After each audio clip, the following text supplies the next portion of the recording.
হযরত ইয়াকুব আলাইহিস সালাম কলিজার টুকরা সন্তান হযরত ইউসুফ আলাইহিস সালামের জন্য তার মনটা পাগল ছিল। এত সুন্দর করে আল্লাহ তারে বানাইছিলেন, এত তিনি ছিলেন সৌন্দর্যের পিরামিড, যারে দেখলে চোখ ফিরানো যায় না। এমন সুন্দর সুপুরুষ যারে দেখি সেই যুগের সুন্দরী যুবতী মেয়েরা রূপের মোহে পড়ে নিজেদের আঙ্গুলগুলি কেটে ফেলে দিয়েছিল। রূপের মোহে এমন অবশ হয়ে গেছে, আঙ্গুল কেটেছে, হাত কেটেছে, টের পায় নাই। আবার ভুল বুঝবেন না, দুনিয়ার সেরা সুন্দর পুরুষ ইউসুফ আলাইহিস সালাম, তা কিন্তু রাসূলের চাইতে বেশি নয়। হযরত উম্মুল মুমিনিন আয়েশা রাদিয়াল্লাহু তাআলা আনহা তিনি বলেছেন, যেই সব সুন্দরী রমণীরা ইউসুফ আলাইহিস সালামকে দেখে রূপের মোহে পড়ে নিজেদের আঙ্গুলগুলো কেটে ফেলেছিল, ওরা যদি আমার হাবিবকে দেখতো, ওরা যদি আল্লাহ রাসূলকে দেখতো, তাহলে হাত কাটতে কাটতে কোন ফাঁকে দিয়ে কলিজা কেটে ফেলে দিত, ওরা টের পেত না।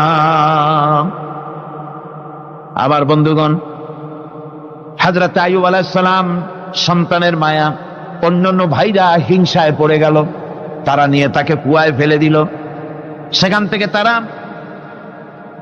একটা ছাগল বা কোনো পশু জবাহ করে তার রক্ত মাখাইয়া জামা এনে হাজির করে দিল হযরত ইয়াকুব আলাইহিস সালামের সামনে, যে তারে নিয়ে খেলা করতে গিয়েছিলাম, আমরা খেলায় লিপ্ত ছিলাম, বাগে খাইয়া ফেলাইছে।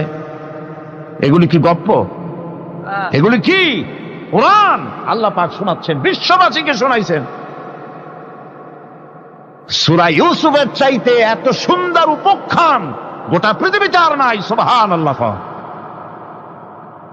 অনেকে ইউসুফ জুলাইখার কেসা খুব মজা করে পড়ে, ফুর্তি করে, প্রেমের গল্প পড়ে। এটা কোনো প্রেমের গল্প নয়। ইউসুফ আলাইহিস সালাম, জুলাইখা ইউসুফ আলাইহিস সালামের জন্য কাঁদতে কাঁদতে চোখ কানা হয়ে গেছে। এরপর ইউসুফ আলাইহিস সালাম জুলাইখারে পাওয়ার জন্য পাগল হয়ে গেছে। নাউজুবিল্লাহ, এটা হয়নি কখনো। তিনি আল্লাহর পয়গম্বর, আর আল্লাহ কেমনে তারে বাঁচিয়েছেন? যখন জুলাইখা ঘরের ভিতরে সুন্দর করে যৌন উন্মাদনামূলক চিত্র অঙ্কিত করে ঘরের মধ্যে আটকায় দিয়েছে, তালা লাগায় দিয়েছে, আর নিজে যৌন উদ্দীপক কাপড় চোপড় পরেছে না পরার মতোই। সে যুগের সুন্দরী মেয়ে জুলাইখা, তার কুপ্রবৃত্তিকে চরিতার্থ করার জন্য আহ্বান করা হয়েছে। হযরত ইউসুফ আলাইহিস সালাম লক্ষ্য করে দেখলেন এমন জায়গা, এখান থেকে পালাবার তো পথ নাই, দরজা বন্ধ করে দিয়েছে।